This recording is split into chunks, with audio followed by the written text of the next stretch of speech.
can't believe you actually did this, Claire whispered, her eyes bouncing between the velvet box and the rooftop lights. I stayed on one knee, trying to keep my voice steady. Claire Bennett, I've loved you since the day you asked. If nachos count as a meal, will you marry me? Her hands flew to her mouth. Ethan, oh my God. You don't have to cry, I laughed nervously. But a yes would be nice. She nodded quickly. Yes, of course, yes. The ring slid onto her finger like it belonged there. And she threw her arms around me. For a moment, the world shrank down to just her heartbeat against my chest. You're insane, she whispered. You saved for this? With your job? 2 years, I said. Skipped vacations. No new shoes. That ring is your fault. Pulled back, teasing. So it's guilt jewelry. It's a promise, I said, that I'll never leave. That I'll always put you first. She smiled wide, warm, the kind that used to melt every doubt I had. You're the best thing that's ever happened to me. I believed her. God help me, I believed every word. Later that night, we sat on my apartment floor. Takeout boxes between us. So, I asked, watching her admire the diamond for the 10th time, what kind of wedding are you thinking? Claire grinned. Something elegant. Maybe by the coast. Lavender and gold theme. I raised an eyebrow. Lavender and gold? Don't start, she said, laughing. You proposed? That means you agreed to hear me obsess about centerpieces. I'll even pretend to care. You better, because you, sir, are mine now. Smiled, but something in her tone lingered. It's playful but possessive. 3 weeks in, the calls started. Hey, I'm grabbing drinks with the girls tonight. Don't wait up. Another week, I'm crashing at Mandy's. It's closer to the store. Then one night, she came home at 3 a.m. reeking of perfume that wasn't hers. You okay? I asked, sitting up. She blinked at me like I wasn't. Supposed to be awake. Yeah. Why wouldn't I be? You smell like you walked through a Sephora, she scoffed. Are we doing this? Really doing what? The jealous boyfriend routine. I hesitated. I'm your fiancée, Claire. Exactly. So trust me. But her eyes didn't match her voice. Ava called the next morning. Did you finally do it? She asked. Do what? Set a date. I want to be a bridesmaid, I forced. A smile. We're figuring it out. She said yes, right? Yeah, she said yes. Then what's left? I looked at the engagement ring box on the counter. Empty. She never wore it anymore. Good question. Later that night, I tried again. You don't wear the ring. Claire didn't even look up from her phone. It scratches when I type. Wore 6 bracelets yesterday. She shrugged. They're different. I stared at her. You know what meant something to me? I worked hard for that ring. She looked at me then. Really looked and smiled. Ethan, you know I said yes to you. Not the jewelry. But that's not what she'd said that night. She said yes because of me. Because I was the best thing that ever happened to her, didn't she? I nodded, trying to believe her again. 2 nights later, Mason stopped by. Man, you look like hell, he said, dropping onto my couch. Thanks. She cheating? What?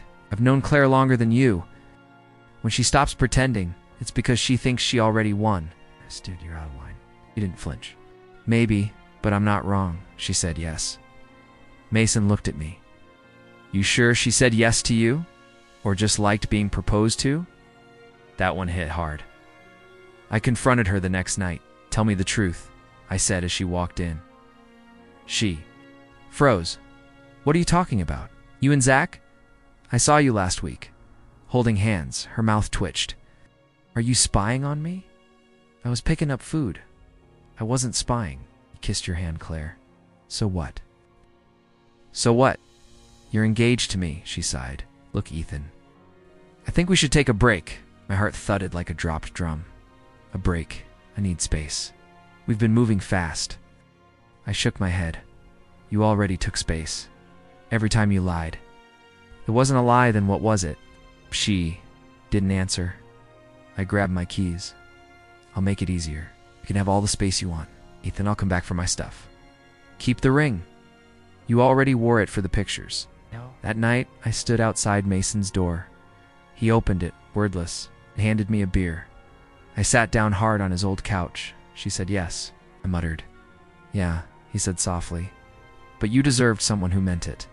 And for the first time in weeks, I didn't defend her because I knew he was right. Another night out, I asked, watching Claire step into heels that didn't exist in our budget last month. She didn't look up. It's Mandy's birthday. We're doing sushi, then rooftop cocktails. A third night this week. Wow. Keeping count now? She snapped, adjusting her earrings in the mirror. I'm just saying, we haven't had dinner together in 2 weeks. She turned to me, lips tight. I see you every morning. Every night. Don't make this a thing. It's not a thing, Claire. I just miss you. She paused for a moment, then leaned over and kissed my cheek. You're sweet. But don't wait. Up, okay? And just like that, she was gone. Mason's voice buzzed through the phone later that night. She's still out? Yeah, I said, glancing at the clock. It's past midnight. She used to hate going out, he said. Remember? I know.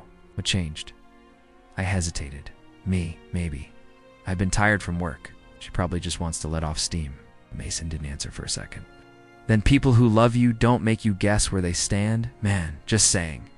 Saturday, I met her outside a cafe. She was with a girl I didn't recognize, and some guy wearing sunglasses indoors. Claire waved me over, babe.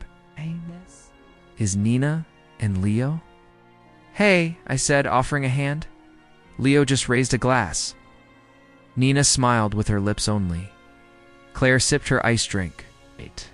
We were just talking about this yacht party next weekend. Leo's cousin owns it. You're going? On a yacht? Maybe if I can get off work? I stared. You worked for yourself. She laughed. Right? Still figuring things out. Leo leaned in. Your girl's a vibe, bro. She's not a vibe, I said flatly. It's my fiancé. He smirked. Yeah, right. Later, she confronted me in the car. Why were you weird back there? Leo called you a vibe like you're a rental. Oh my God, Ethan. He was joking. I'm not laughing. She crossed her arms. You don't like anyone I hang out with? I don't like people who don't respect you? She sighed, staring out the window. I can handle myself. Then why do I feel like I'm watching you slip away? She turned back to me, jaw clenched. You're just being paranoid. Maybe, but it doesn't feel like love anymore. She didn't respond. Sunday morning, she was already dressed before I woke up. Where are you going? Brunch with? Nina, we're checking out a new venue. I rubbed my eyes. Venue? For what? Our boutique launch party. Claire, we were supposed to go look at wedding stuff today. She blinked. All right. Did you forget? No, I just thought you might be busy. It's fine. We'll go another time. You mean, if you have time? She rolled her eyes. Can we not do this now? Then when, Claire? Because I'm starting to feel like the ring means nothing to you. She froze. Then she grabbed her purse and walked out. That night, Mason showed up at my door with pizza. Thought you could use a friend who doesn't gaslight you. I cracked a smile. She's not that bad. Ethan, you proposed to her, not her influencer squad. I sank into the couch. Maybe I just want to believe she still loves me. Do you feel loved? I didn't answer. He didn't push Tuesday. Night, she came home at 2 a.m. I was on the couch, half asleep. Hey, I muttered. You good? Yeah, sorry, lost track of time. Again, she walked straight to the bedroom. Can we not start? I followed. You didn't answer. Your phone? I thought something happened. She tossed her bag down. I was dancing, Ethan. With friends. Why are you acting like my father? I'm acting like someone who hasn't seen his fiancée in 4 days. She groaned. You're suffocating me? I flinched. I'm trying to hold on. Well, maybe you should let go a little. I stared at her, heart pounding. Are you asking for space? She looked away. I'm asking for air. The next day, Ava called. You okay? I don't know, I said quietly. Everything's different. Now, she's pulling away? Feels like it? Want me to key her car? She joked. I smiled, even though it hurt. You're scary, you know that? She's scarier if she can't see how lucky she is. Friday night, Claire walked in.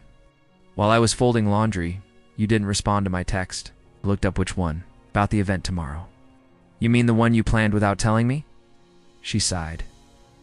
I figured you wouldn't want to go. Why wouldn't I? 'Cause you hate those people. I don't hate them. Just don't trust them. Same thing. Down dropped. The shirt in my hands? I miss us. She blinked. I miss late night ramen runs. I miss laughing in the rain. I miss when you looked at me and saw home. She didn't say anything, so I said it for her. But I don't think you see me yet. All anymore. She turned slowly, arms crossed. What do you want me to say? Just tell me the truth. Her voice was barely a whisper. I don't know what I feel right now.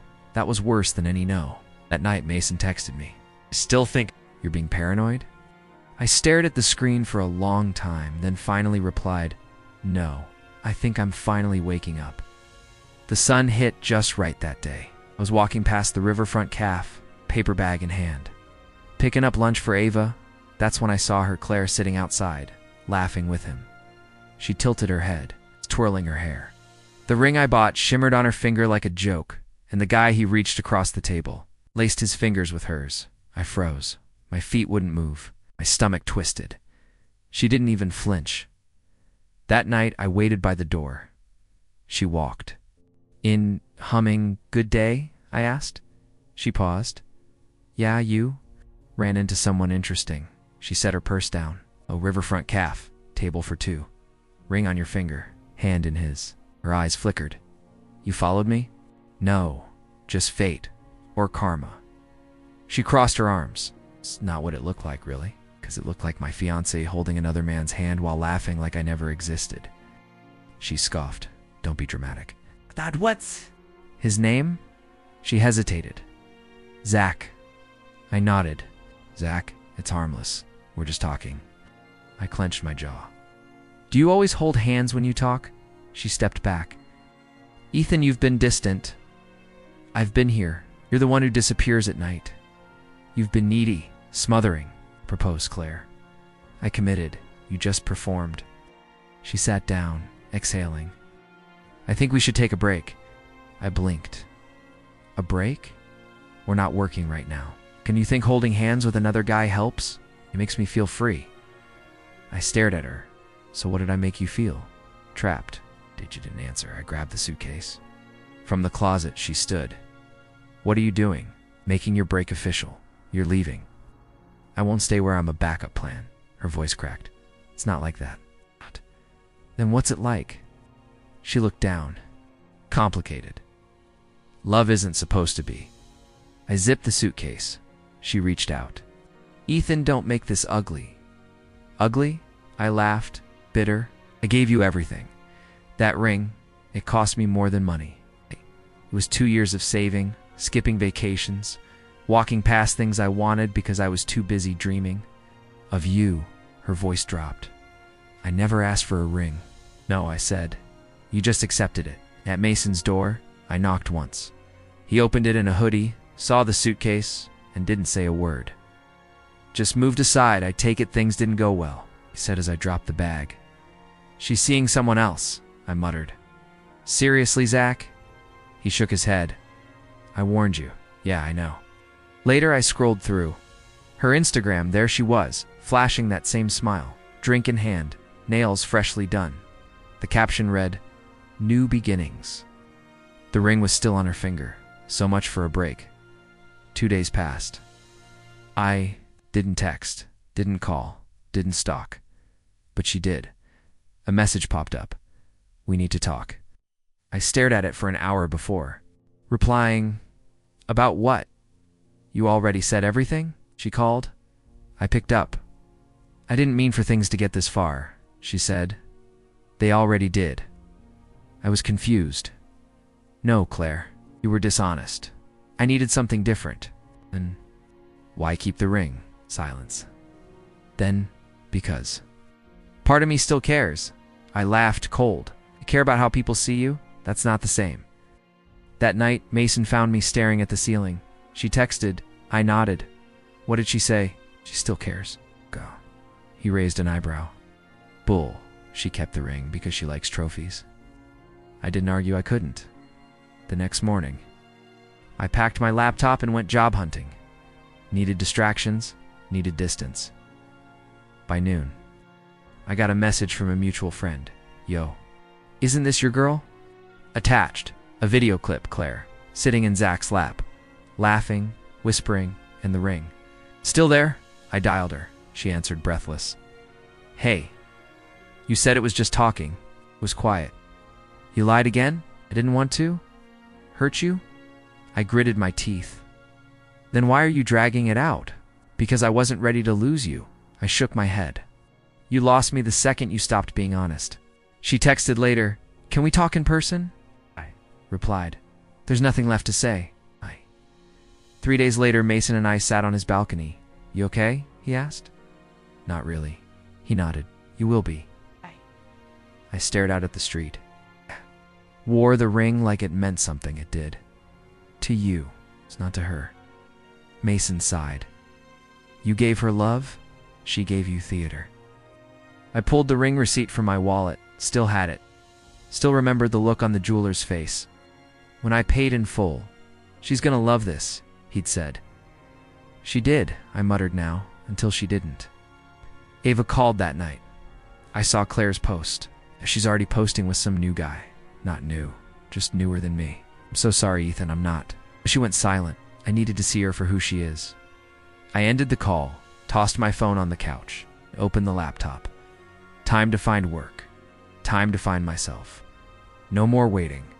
No more rings. No more rings. No. More strangers. I stared at the Instagram post for the third time. Leah leaned over my shoulder. That's your boutique, isn't it? She asked. I nodded, jaw tight. Yeah, that's our boutique. The one I drained my savings for. And now it's just hers. Leah squinted at the photo. New sign too. Cassie's closet tree invented. I scoffed. Reinvented. She just erased me from the picture like I never existed. You're not listed as a co-founder anywhere? No, not anymore. I tossed my phone on the table. She moved everything into her name while I was busy juggling 2 jobs to keep us afloat. Leah sat back.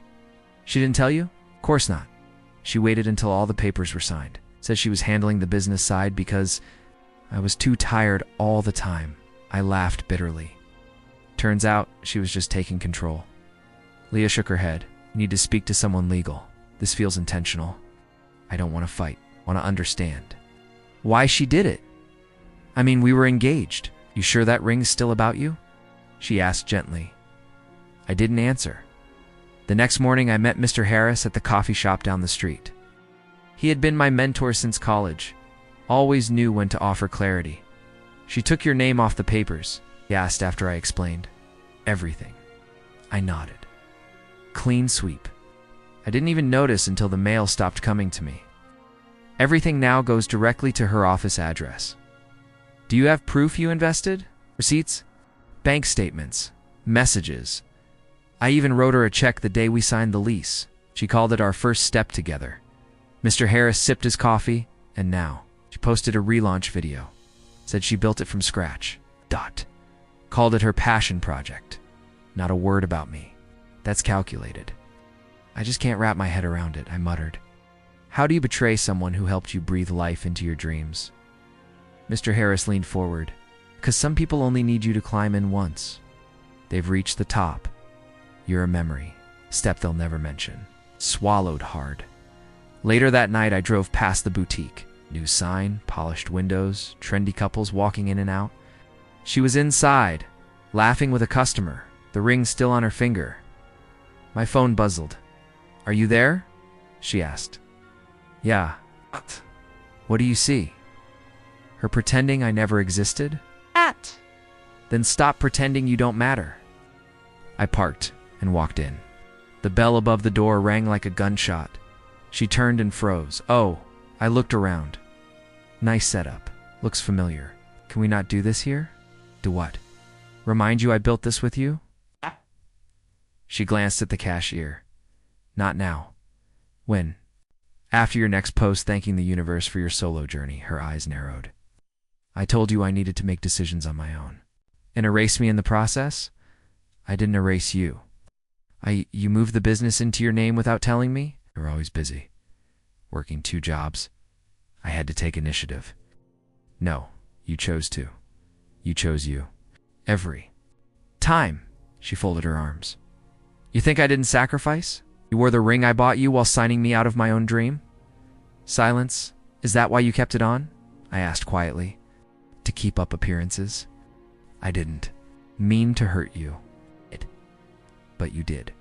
And not by accident. She looked away. You made it easy to leave. Funny. I thought I made it easy to stay. I turned and walked out. Back in the car, Leah messaged me. How did it go? I typed. She sold me out with a smile on her face. Mr. Harris had been right. Some people don't climb with you. They climb over you. But I wasn't done climbing. Not yet. Dude, you good? Mason's voice pulled me from sleep. The couch creaked beneath me as I sat up, rubbing my eyes. My neck hurt. My pride hurt worse. I'm alive, I muttered. He tossed a coffee cup at me. You don't look it. I stared. At the rising steam, I dreamt I was still with her. Nightmare or fantasy? I didn't answer. He plopped down in the armchair. It's been, 3 weeks? You're still stuck? You're not even trying, man? I lost everything. Mason, my job, my apartment. Her. She was the least of that list. I shot him a glare, but he didn't flinch. He never did. You don't get it? No, he said. I do. That's why I'm letting you crash here. But lying around like a ghost isn't going to fix your life. I didn't respond. I didn't have the energy. Then I heard its soft footsteps. Behind me, Ava. My voice cracked. She peeked around the corner, blanket clutched tight, eyes glassy. I didn't mean to wake you. No, it's fine. I shifted to make space for her. She didn't move closer. Uncle Mason said, You're sad. My throat closed. I guess I am. She stepped forward, her tiny voice trembling. You used to smile. That hit harder than I expected. I know, I said quietly. I forgot. How? Her eyes filled with tears. I miss when you laughed. Mason watched silently. I'm sorry, Ava, I whispered. She didn't answer. She just walked up, hugged me tight, then ran off to her room. I stared at the spot she'd vanished into, my heart thudding unevenly. That kid sees everything, Mason muttered. She worshipped you. Still does, yeah. My voice faded. I set the coffee down. My hands were shaking. You okay? Mason asked again, softer this time. No, I said. He raised a brow. I've been sitting in this pit, waiting for someone to pull me out. But she's the one hurting because of it. Because I let myself rot. Mason leaned forward. So what now? I stood. Now I stop waiting. He nodded slowly. You got a plan? Not yet. But I have a reason. Revenge. No. I paused. Maybe. But more than that, I want her to regret what she threw away. Not because I'm bitter, but because she should know she didn't break me. Mason smirked. There he is. I want her to see me on billboards. Successful. Untouchable. I want her to ask herself why she let me go when I was the one who would have loved her forever. Mason chuckled. That's darkly poetic. I cracked a half smile. It's honest. He got up and clapped my back. Then start today. No more sulking. Yeah. I exhaled. Today, I start building again. He pointed to the tiny desk in the corner. Laptops there. Start small. Resume, LinkedIn, and shower. You smell like old Cheetos in despair. I laughed for the first time in weeks. Thanks, Mason. Don't thank me yet. You're still jobless and couch-bound. But not broken, I said. He nodded once, and I walked toward the desk. My fingers hovered over the keyboard. My reflection stared back at me in the dark screen, messy hair, tired eyes, but something burning behind them. A knock sounded on the door. Mason answered it. Package for Ava, the delivery guy asked. She's 6, Mason said, probably another plushie from her mom. My heart clenched. He brought the box in and set it on the table. Ava came running, eyes wide. Is it from Mommy?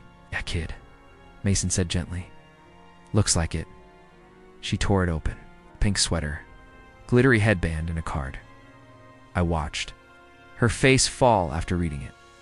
"What's wrong, Ava?" She shook her head. She said she misses me, but she's too busy with her new family to visit. Mason looked away. I crouched down. "Hey, I know that hurts." She blinked rapidly. "I didn't do anything wrong." "No," I said, pulling her into a hug. "You didn't?"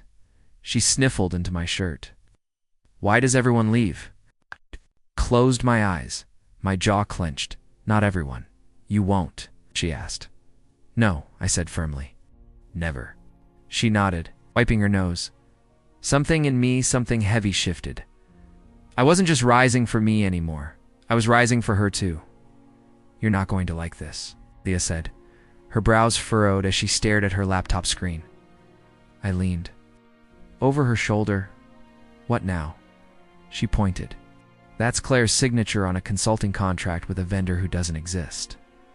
I blinked. "What do you mean doesn't exist?" "I ran the company's name through 3 registries. No license, no tax ID, no digital footprint. It's a shell. Look at the wire transfer attached 10 grand every other month, straight to a Cayman account." I exhaled slowly. "She's been bleeding money out of the company. Here's the kicker." Leah clicked a folder. She backdated the contract. 3 months before your wedding. I rubbed my face. She was planning this while saying yes to my proposal. Leah turned, eyes softening. "You okay?" "No, but I will be once I burn down every lie she built." "I hope you mean that figuratively." I gave a grim smile, mostly. Worked in silence for a while, broken only by the sound of clicking keys and the occasional whispered curse from me. Leah's focus was razor sharp, her expression a mix of determination and outrage. She said, suddenly sitting straighter. "There's a folder titled Prenup Draft." My heart sank. "Prenup." She told me we didn't need one. Said love was enough. Leah opened it. It's dated 6 weeks before your engagement. She had a lawyer draft it and never showed it to you. I scanned the file. She wanted everything: future earnings, property rights, and if we divorced, I'd owe her alimony. "But you never signed this." "No," I said tightly. But she was already preparing for the end. Before we even began, Leah closed the laptop and looked at me. "You sure you want to keep going? This isn't just revenge anymore? This is war. I didn't start this," I said, voice low. "But I'm going to end it on my terms." She nodded. "Let's go over what we've got. Start with the fake vendor," I said. "And list the sketchy transfers and match the dates." With her travel records, Leah pulled up the expense report. She flew to New York the same day. 2 of those transfers happened. She doesn't have family there. Exactly, Leah said. Guess who does? And my jaw tightened. Dylan, the friend she swore she'd cut off years ago. Leah glanced at me. You think she's funneling money to him? Wouldn't be the first time he profited off someone else's life. Mine specifically. She hesitated. Found something else. I braced myself. Go on. She applied for a line of credit under the business without your approval. That's illegal, I know. And the balance was maxed out 2 months ago. Where did it go? Mostly luxury purchases. Handbags, jewelry, and... She clicked through. 1 payment to a fertility clinic? I blinked. What? $5,000? Labeled as an initial consultation. Claire never mentioned wanting kids. Not with me. Leah's face tightened. Do you think she was planning one with? Don't finish that, I snapped. Just flag it. She leaned back. So far, we've got forged documents, fraud, unauthorized debt, and hidden assets. That's enough to take her down. Nodded. But I want more. I want her to know I saw every lie, every step she took behind my back. You want to humiliate her? No. I want to expose her. Let the truth do the damage. Leah studied me for a long moment. You're not the same guy I met a year ago.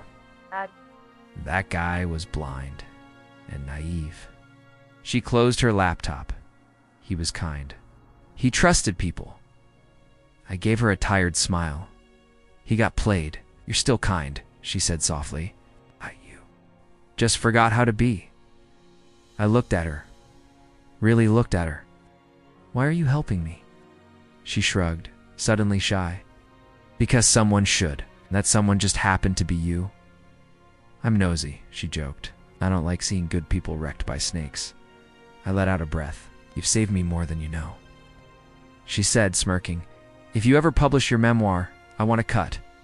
I chuckled. Deal. We sat there, the weight of what we'd found pressing in like a storm cloud. It was all real. All documented. Claire had built a house of cards on lies and counted on me never seeing behind the curtain. But I had. And now I was building something of my own brick by damning brick. Let's back everything up, I said. Twice, and send a copy to my lawyer. Already done, Leah replied, tapping her temple. I've got your back. You. She stood, stretching. Tomorrow, we start connecting the dots publicly. You mean press charges? No, she said with a sly grin. Something worse. We leak the truth. I stared at her. You're dangerous. She winked. Only when I care. As she walked out of the room, I felt something shift in me. For the first time in months, I wasn't drowning. I wasn't flailing or begging someone to believe me. I was fighting back, and I had someone in my corner. The storm wasn't over. But now I was the one bringing the thunder. I stood across the street from her boutique, watching through the glass. The moment the courier stepped in, a tight smile crept across my face. Here it comes, I muttered, hands clenched in my jacket pockets. Delivery for Miss Langley. The courier said, holding out the thick, cream envelope. She took it with that same careless flair she always had until she saw the return address. Her brows furrowed. Her fingers froze. What the hell is this? She murmured. I couldn't hear her, but I knew. That was the look of someone who just got hit by truth, and it stung. I walked in 5 minutes later. She looked up, startled. You're not allowed here. Neither is theft, I said coolly. But here we are, she laughed nervously. This is a joke, right? I didn't blink. Open it. I'm not doing this with you. Read it, I said. Page 2, graph 4. She yanked the envelope open with a dramatic sigh, unfolded the thick stack of pages and skimmed through. Then her face dropped. You're suing me? Emotional damages, financial exploitation, theft of intellectual property. You've lost your mind. Have I? Because I could have sworn you used my designs for your spring line. They were sketches, she hissed. From your little notebook which you stole, she scoffed. Prove it. I pulled out my phone and tapped twice. Roland, detective. Roland's voice crackled over speaker. Hey, just confirming we ran the timestamps. The designs in your client's sketchbook predate her product launch by 6 months. You're on speaker, I said. I know, he replied. I'd be testifying if it goes to court. I hung up and watched her jaw tremble. This is crazy, she whispered. I didn't do anything illegal. You gaslit me for years. It's made me feel small. You said my ideas were worthless. Then you ran with them. That's exploitation. They were just ideas. They were mine, I snapped. And you knew it. Her eyes welled up, but I didn't flinch. You can't win this, she muttered. You already lost the moment you thought I wouldn't fight back. She slammed the papers onto the counter. You're bitter. This is revenge. No, I said calmly. This is justice. She stared at the envelope, then at me. You're making a mistake. You made it first, I replied. She glanced. Around her boutique, as if the walls might save her. So what? You want money? I want accountability. I want the ring back. Her head snapped up. What? Engagement ring, I said. It was given under false pretenses. You're kidding. No. Fraud nullifies gifts. Legally, it's mine. You're unbelievable. I stepped closer. You played me, used me, lied to me, built your empire off my back. Now, I'm just collecting what's mine. She grabbed her phone. I'm calling my lawyer. Please do. I'll ruin you, she threatened. You already tried. She opened her mouth, then closed it. Her bravado cracked, and I finally saw what was underneath the panic, the guilt, the realization that I wasn't bluffing. Why now? She whispered. Because I finally realized what self-respect feels like. She leaned back against the counter, defeated. We're never supposed to fight back. I know, I said softly. That's why this matters. She looked at the papers again, her voice smaller now. I'll lose everything. I lost. Myself, I replied. So maybe we're even. Silence stretched between us. I didn't think you'd do this, she said finally. You thought I'd fade away. Her eyes darted to the door. Do you want the ring now? I nodded. She reached under the counter, pulled out a small black box, and held it like it weighed 1,000 pounds. It was never real, was it? I asked. She didn't answer. I took the box, tucked it in my coat, and walked to the door. Wait. She called. I turned. You really loved me, didn't you? It's too much, I said. And then I walked out. The headline hit harder than I expected. Influencer sued by ex-fiancé for fraud. Claire's face, my ex-fiancé's, plastered across. Every tabloid, Twitter thread, and TikTok gossip page. She looked glamorous in those old campaign photos. Smiling wide, perfect lighting, filters layered over the truth. But the comments underneath? Not so flattering. Wait, she stole from her fiancé? Y'all really worship anyone with a ring light? Fraud and fake tears. Unfollowed. I scrolled through with a weird mix of satisfaction and exhaustion. I hadn't planned for it to explode like this. I just wanted my name cleared. What happened after? That was Karma's job. My phone buzzed. Claire, can we talk privately? I stared at the message. 3 dots popped up. She was typing again, then stopped. Maybe she knew there was nothing left to say. I tossed the phone on my couch. A day earlier, the email went out to every brand she ever scammed me for. I was her fiancé. I funded her brand. I have proof of every dollar. Invoices attached. Legal case filed. No threats, no dramatics. Just the truth. It spread faster than wildfire. Brands pulled out. Campaigns paused. Some of her biggest partnerships. Quietly deleted her pictures. And Zach's gone. Not even a passive-aggressive Instagram story or a cryptic quote post. His profile had nothing about Claire anymore. Just gym pics and rise and grind nonsense. I got a call from Sean, my best friend since high school. Dude, are you seeing this? Yeah, she's getting roasted on live right now. Tried to cry. Man, she said you misunderstood the business dynamic. I chuckled. Of course she did. She always had an MAL performance ready. You okay? Sean's tone shifted. I paused. Honestly, I thought it'd feel better. It doesn't know, it just feels quiet. Like I finally walked out of a house that was on fire. Later that evening, I walked past a coffee shop where Claire once pitched me her dream of building a skincare empire. I remembered how excited she was, how she'd held my hand and said, "You're not just my fiancé, you're my partner in this." I believed her, gave everything, my savings, my time, my silence. When she met Zach, the networking expert, she told me, "He's just helping with brand exposure. Don't overthink it." Then she started disappearing for strategy meetings that went past midnight. I knew. I just didn't want to admit it. That night, Claire texted again. "Claire, please, just 5 minutes." "Claire, you know I didn't mean to hurt you. I left her on read. I wasn't angry. I was just done. Some truths don't deserve closure. Some apologies are just cleanup efforts after the damage is done." The next morning, she posted a video. Eyes red, makeup smudged, fake crying. "I just want everyone to know. I made mistakes. I let my ambition cloud things. But I never meant to hurt anyone, especially not the man I loved." I snorted. "Now you remember love?" The comments were brutal. "This is a masterclass in gaslighting. She loved his bank account. Why is she crying without wiping a single tear?" Karma wasn't subtle. I opened my laptop. An interview request. A podcast wanted to feature me. Speak your side of the story. I declined. I didn't need a microphone. I had peace. A few hours later, I got a call. Unknown number. I let it go to voicemail. Seconds later, a message played. Hey, it's Claire. I just don't even know what to say anymore. You win, okay? You've exposed me. You've took everything.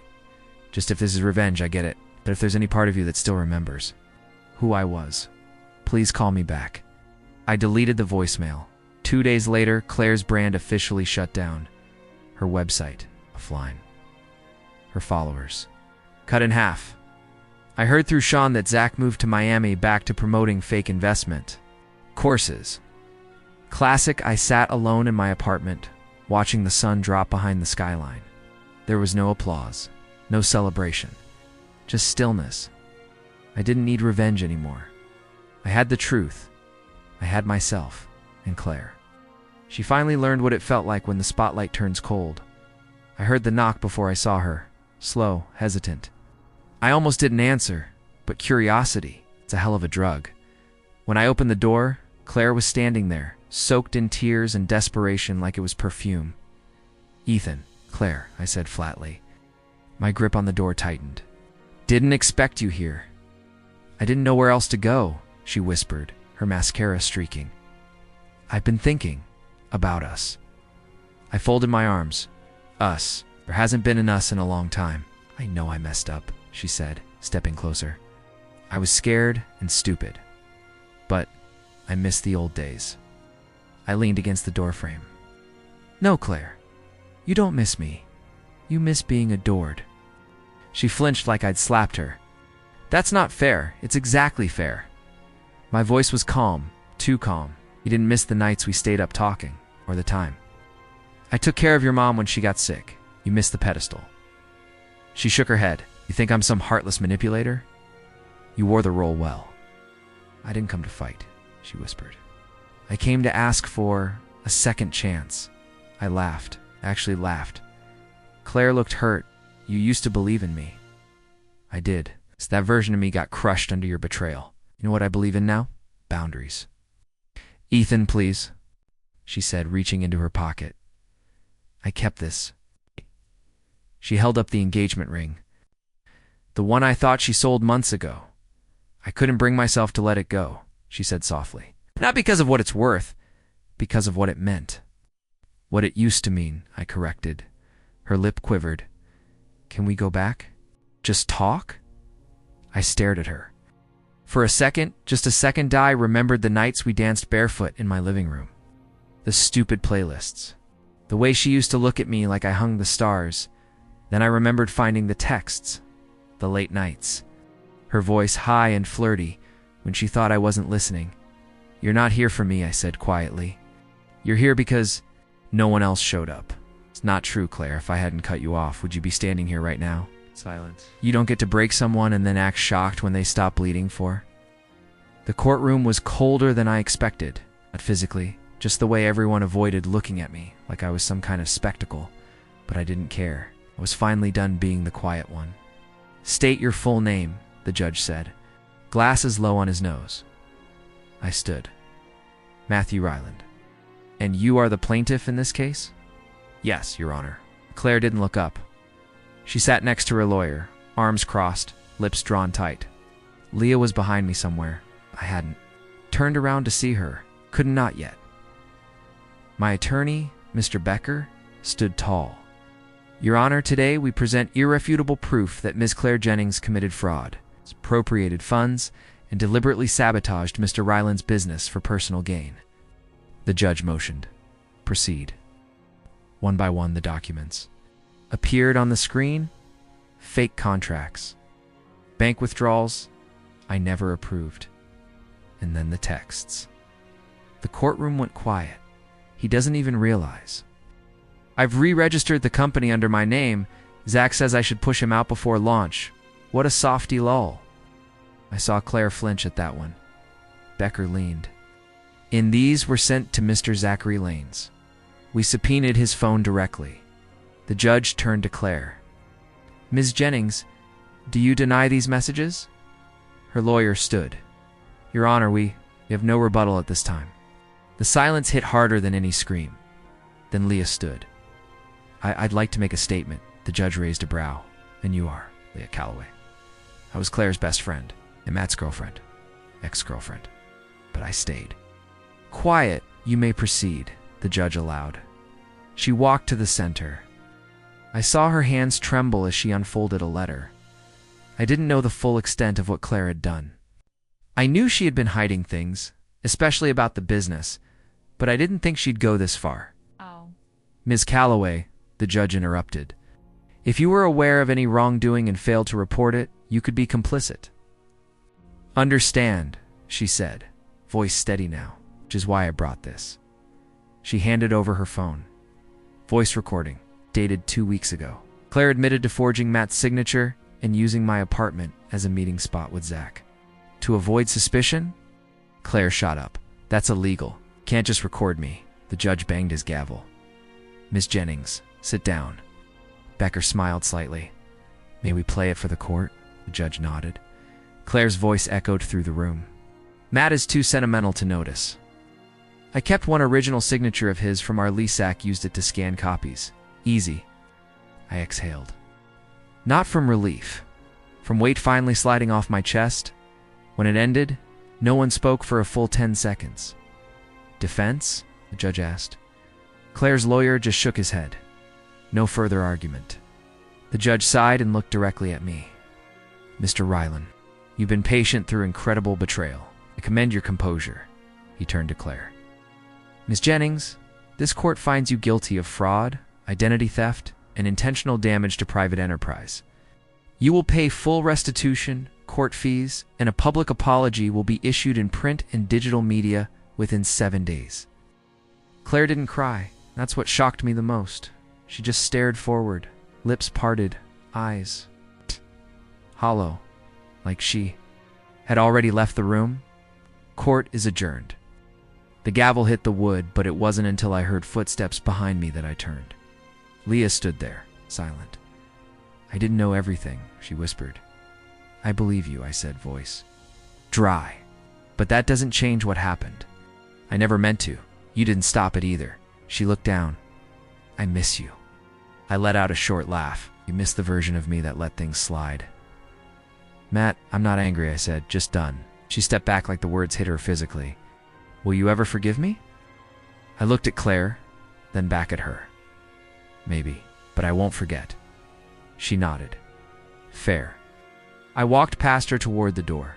The reporters were already outside. I didn't care. Let them say what they wanted. Let them talk about the scandal, the trial, betrayal. They could never understand the real win, because as I stepped into the sunlight, I didn't feel victorious. I felt free, and that was enough. Mr. Hayes? I looked up from the battered book I'd been pretending to read. A woman in a stiff blazer stood in front of my porch, holding a tiny envelope like it weighed 100 pounds. Yeah, I said cautiously. I'm Claire Holloway's attorney. My name is Lisa Brent. I raised an eyebrow. Didn't know she still had money for lawyers. Thought her fiancé cleaned her out. She didn't laugh. She extended the envelope. She asked me to return this. Said it was only right. I did. It right away. Just stared at her hand, like it might bite. It's the ring, she added, softening slightly. The engagement one. My throat went dry. She didn't have the guts to return it herself. Lisa hesitated. I think she knew you wouldn't want to see her. She was right, I muttered, snatching the envelope. Lisa gave a nod and turned to leave, but I called after her. Wait, she turned. Why did she really give it back? Guilt, or just cleaning up the mess before the wedding? There was a long pause. She cried when she handed it over. That's all I'll say. Crying doesn't fix things, I said. Sometimes it's just noise. Lisa offered a faint, tired smile. Well, sometimes. But sometimes it's a start. Goodbye, Mr. Hayes. I closed the door. Silence. The envelope felt colder than it should have. I walked to the kitchen table, laid it down, and sat. For a while, I just stared, then slowly tore it open. The ring glinted up at me like a ghost of promises. My fingers brushed the metal. Once I had picked it out after 2 weeks of saving, after 3 more weeks of searching, I'd imagined how it'd sparkle on her finger, how proud she'd be to show it off. Instead, she wore it while sneaking around behind my back. Claire, I whispered, shaking my head. You wore this when you kissed him, didn't you? My chest tightened. I clutched the ring, stood up, and walked outside. The sky was overcast, like even the sun didn't want to see this part. I got in my car, tossed the ring on the passenger seat, and drove. 15 minutes later, I pulled up. In front of the community center, a red box sat near the entrance. With bold letters, "Donate for survivors of abuse." I sat there a moment, staring. My reflection in the windshield looked tired, older, but maybe ... a little stronger. "You're not hers anymore," I said, holding the ring between my fingers. "You don't belong in a drawer, waiting for memories to rot around you." I stepped out of the car and walked to the box. My hands trembled. "She hurt me. But this," I held the ring up, "this won't hurt anyone else." A small girl walked past, holding her mother's hand. She smiled at me. I nodded back, blinking hard. I opened the slot. "Goodbye," I whispered, and dropped the ring. It clinked softly. As it landed, a sound smaller than the pain it carried, I exhaled long, deep, free. Like something toxic had finally been exhaled. I turned to leave.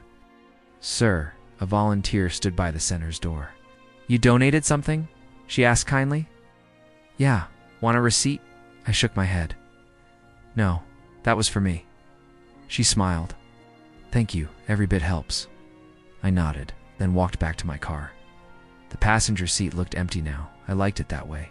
No ghosts, no guilt, just me, just freedom. "You really made this coffee?" Talia asked, eyeing the paper cup like it might bite her. Proudly. "Just don't sue me if it tastes like battery acid." She took a cautious sip. Her eyes widened. "Oh wow, that's... aggressive." I laughed. "You're still alive though. Barely." She coughed. "This should be a war crime. What did you do boil it? In tar. It's called resilience blend. Only the strong survive." She grinned, setting the cup down between us on the table. "You always this charming? Or is it the caffeine fumes talking?" "Depends who's asking."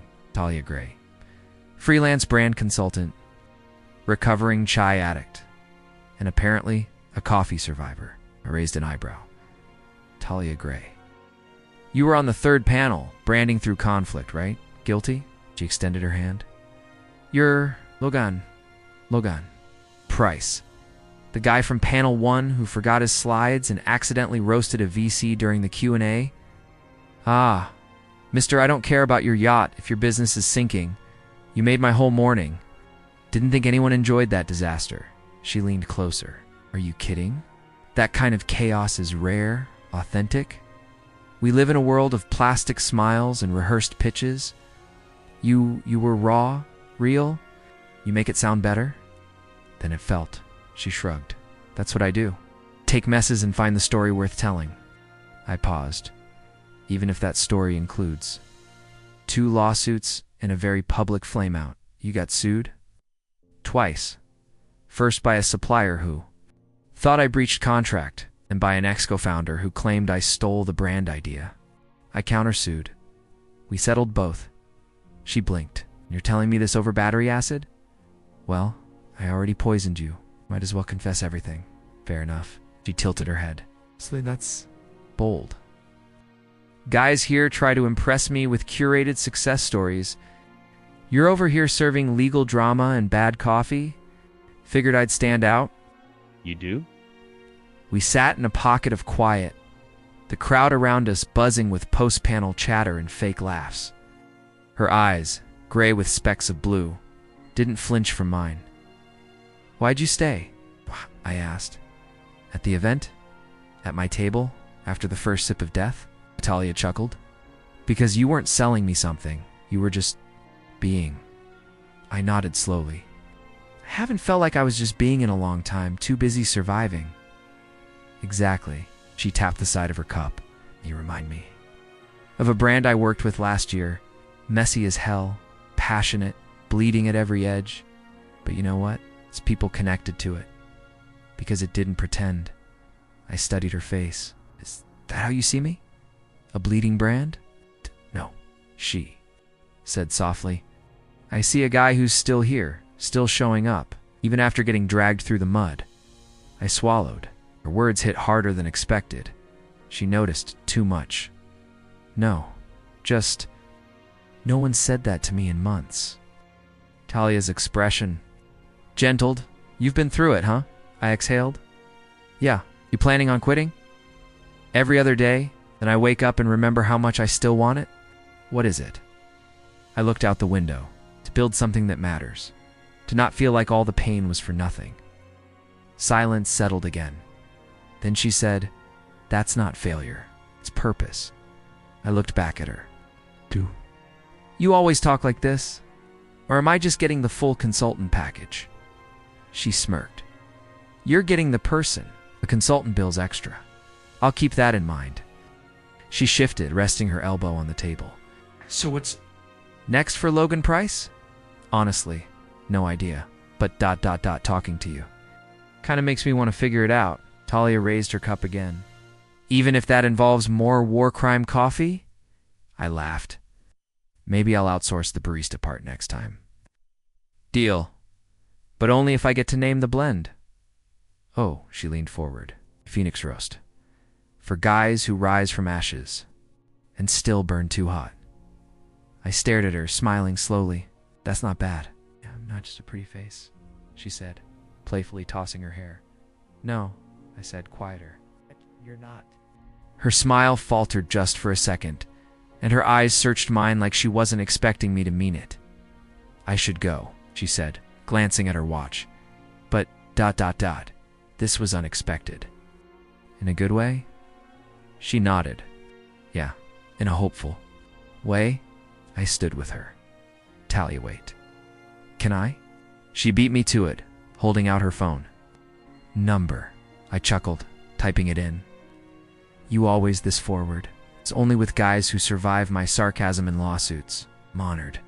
You should be. She winked. I'll text you. Maybe next time I bring the drinks. As long as you promise they won't kill me. No promises, but you'll survive. As she walked away, her steps confident, I sat back down and looked at the cup still sitting between us. For the first time in months, the room didn't feel so heavy, and I didn't feel like a scar anymore. I felt like a person. It's like maybe I was ready to start again. Did you hear Claire's back? Jordan asked, sliding a coffee across the counter.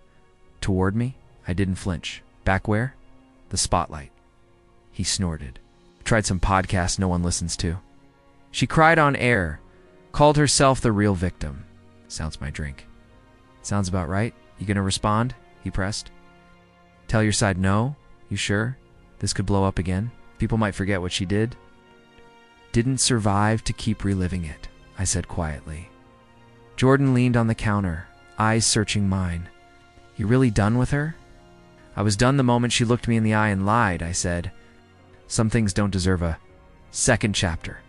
He nodded slowly. Still, could have crushed her. Crushing her would have meant I still cared. I stood. I don't. Outside, the sky was gray, like it couldn't decide between rain or peace. I walked past a bookstore, caught my own reflection in the window. The man staring back didn't look like the version she tried to destroy. I pulled out my phone, opened. A message thread I hadn't touched in months. Her name was still there. No texts, no calls, no closure either, but I didn't need it. Hey, a voice called. Aren't you? I turned. A girl with headphones looked up from her phone, eyes wide. You're that guy? The one Claire. I'm not him anymore, I said gently. Oh, right. Sorry. She stammered, stepping back. It's okay. Just don't believe everything people cry about into a mic. Her face softened. I didn't. You seemed real. She didn't. I smiled faintly. That's all I needed. She gave a small wave and disappeared into the crowd. Later that night, I sat in my apartment, scrolling. Her name was trending. Again, Claire Fontaine breaks silence. I was manipulated too. I locked the screen. There was no rage, no bitterness. Just a strange, clean emptiness. A knock pulled me from my thoughts. Jordan peeked in. You good? Yeah, 'cause she's spinning new lies. People are eating it up. They always will. He walked in, dropped a bag of takeout on the table. "You're way too calm about this, 'cause I already." "One," he blinked. "What do you mean? I didn't break. I didn't turn into her. I didn't post a single rant, didn't air dirty laundry, didn't chase sympathy." He sat slowly and I'm still here, peaceful, quiet, free. He opened the takeout. "Damn, that's deep. Justice doesn't always wear noise, Jordan. Sometimes it's just living well." Stared at me for a long time. "You're really done, huh?" She can talk, cry, blame, but me, I'm already past it. In the silence, it says everything. A week passed. Claire vanished again. No headlines, no drama, no spotlight. She faded the way lies dilute at first. Then quiet. Then gone. I visited the beach that weekend. Same one I used to come to when things felt too heavy. Only this time the weight was gone. A little boy ran past me laughing. His dad chased after him, full of joy. No ghosts, no guilt. I watched them for a while, then took a deep breath. "Hey," a voice said behind me. I turned to see Rachel, an old friend. "Didn't expect to see you here," I said. She smiled. "Neither did I. You look peaceful." "I am." She sat beside me, the wind playing with her hair. "You don't talk about her anymore? There's nothing left to say. That's growth," she whispered. "Remember when you couldn't even say her name without shaking?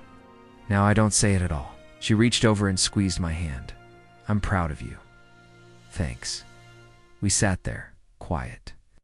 The waves were loud, but inside me, everything was still. I never told my story. I never defended myself online. Never corrected her lies, and still I won.